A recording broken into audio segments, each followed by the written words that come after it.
bancada, querendo saber um pouquinho de como está o dia a dia dos jogadores e o Everton Ribeiro, o selecionado de hoje. Marcos Freitas, boa tarde, acompanhando de Pereiro, no Ceará. Valeu, Marcos. Obrigado pela sua mensagem. A Thalita Nascimento, direto de Nova Iguaçu, Baixada Fluminense com a gente. O Romário Assis, de Maricá, aqui no Rio de Janeiro. O Raul Costa, de Franca, São Paulo. E o Marcos Brito, também aqui ansioso para você. E você já sabe muito bem. SOS para as primeiras perguntas para o capitão Everton Ribeiro.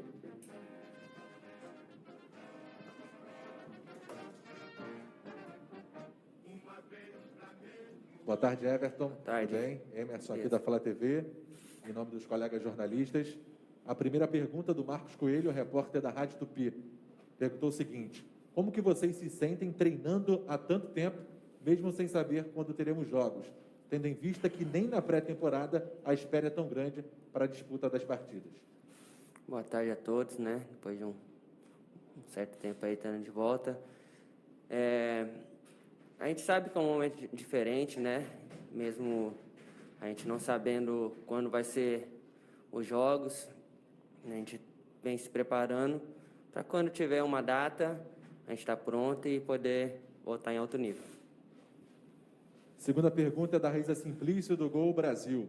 Ela pergunta o seguinte: o Flamengo tem se movimentado nos bastidores pela volta do futebol há um tempo. Como foi o papo entre vocês, jogadores, e a diretoria sobre isso? Vocês já se sentem prontos para voltar? Eu acho que o Flamengo vem se preparando, né? Vem discutindo sobre uma volta mais para frente. Primeiro era se organizar, né? Para poder treinar, poder se preparar, que é o mais importante. Acredito que quando voltar vai ser corrido, então temos que estar pronto. E a gente sempre conversa, né? A gente que mais quer poder voltar a jogar, mas sabe que tem o tempo certo e, como eu falei, vamos nos preparar aí para estar pronto quando tiver a hora certa. E fazendo monitoramento dos treinos por um aplicativo. Esse cuidado que o clube teve em tentar manter a forma física de vocês ajudou na volta aos treinos ou sentiram muito impacto? Como a gente ficou quase 2 meses, né, sem treinar, a gente sentiu um pouco, mas a maioria, para poder ter um futebol como vinha antes.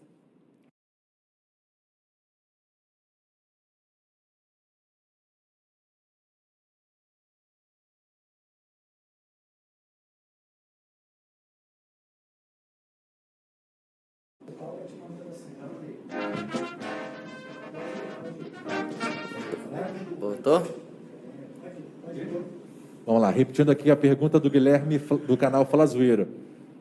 Hoje, em seu Instagram, você tem disponibilizado lives de combate ao racismo. Ele gostaria que você falasse um pouco mais sobre isso e o quanto isso tem atrapalhado a sociedade de um modo geral.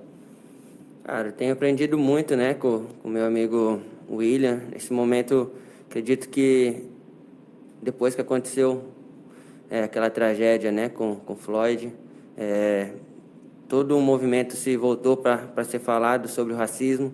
E no Brasil, pelo que eu tenho aprendido, pelo que eu tenho procurado saber, né, temos muito, né, o racismo, principalmente velado. A gente acaba tendo movimentos que procuram combater e tem que ser dado voz, né, para eles, poder falar o que eles sentem, o que eles vivem. E eu procuro estar mais próximo agora, aprendendo sobre isso, até para que nas próximas, para o meu filho, para meus netos, possam viver menos isso e a gente caminhar para uma sociedade não racista, né? E uma sociedade também mais justa e que todos tenham voz. Repetir aqui a pergunta do Vender Casagrande, do jornal O Dia. Você, Diego Alves e Diego Ribas formam a trinca de capitães do Flamengo. Coincidentemente, os dois companheiros têm contrato com o clube até dezembro. Até que ponto poderia afetar o elenco a saída de um dos dois? E se você já conversou com ele sobre essa extensão de contrato?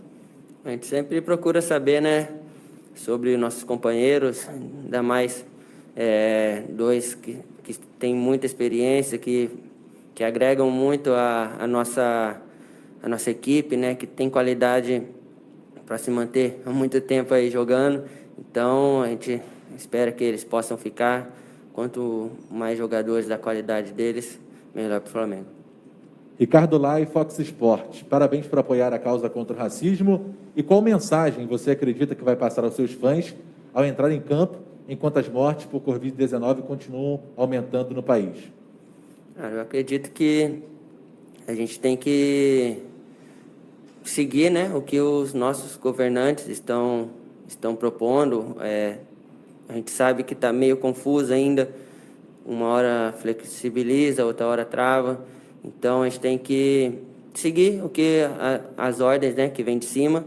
E quando tiver, a gente espera muito, né, que possa passar isso logo, possam diminuir as mortes, os casos, que o Estado possa fazer um protocolo ou uma coisa de segurança como o Flamengo faz para nós, que eu acho que é isso que a população mais quer, né, ter segurança, e a gente espera isso também para todos.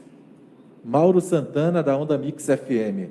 Até que ponto a estrutura do Flamengo dá vantagem para superar os efeitos da pandemia em relação aos demais clubes? Como é? Eu não entendi direito. Até que ponto a estrutura do Flamengo dá vantagem para superar os efeitos da pandemia em relação aos demais clubes? Eu acredito que o Flamengo tem feito de tudo para a gente ter a segurança de poder trabalhar, né?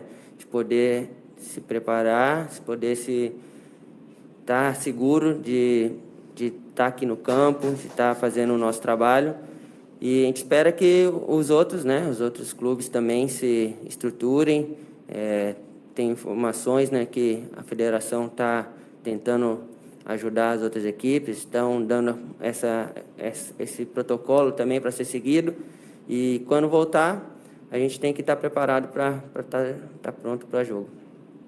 Wesley Ramon, Urubu Interativo. Como você vê seu atual momento na carreira e se a pandemia pode ter atrapalhado de alguma forma sua busca por uma vaga na seleção brasileira?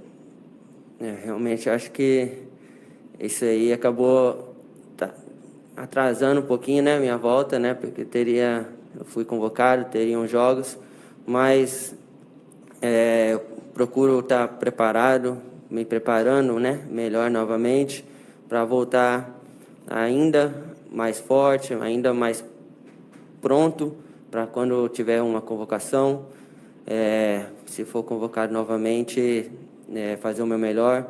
Mas o que eu mais prezo é pelo Flamengo, poder fazer grandes jogos, grandes títulos. Aí sim eu vou estar pronto para a seleção. Pergunta do Rafael Melo, do canal Rafa Melo.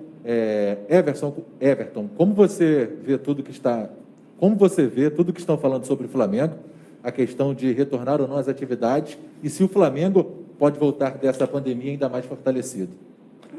Não, a gente sabe que, como eu falei, é um momento de dificuldade, né, da sociedade. Estamos vendo muitas famílias, né, sofrendo. A gente, como eu falei, eu espero que possam ter segurança, possam ter uma linha a ser seguida, né, como o Flamengo está fazendo com a gente. E acredito que a gente está se preparando para quando as autoridades liberarem para nós, a gente correr menos risco de lesões, porque o nosso esporte é um esporte de alto nível, estamos sempre no limite, e para jogar no limite tem que estar preparado para não ter grandes consequências. A última pergunta do repórter Bruno Cantarelli, da TV Bandeirantes. A partir da realização de lives com a temática do racismo e tendo em vista atitudes de jogadores da NBA, você é favorável que os jogadores de futebol se posicionem mais publicamente em temas importantes para a sociedade? Acredito que sim, né? A gente tem voz para isso, temos a população que nos vê como exemplo, temos a mídia para ser utilizada, e eu acho que em grandes causas, né? Acredito primeiro que temos que nos preparar, nos conhecer sobre a causa que vamos falar, e aí sim se posicionar, sabendo o que está falando, né? Porque se posicionar só porque está em evidência, eu acredito que não seja o caminho. É aprender para poder ter o que falar, ter argumentos, e isso que eu procuro fazer. E espero que não só o futebol, né, como o futebol, acredito que seja o carro-chefe do Brasil, mas outros esportes também possam ter dar esse passo para a melhora da sociedade em geral. Obrigado, Everton. Valeu. É isso, encerramos aqui a entrevista coletiva com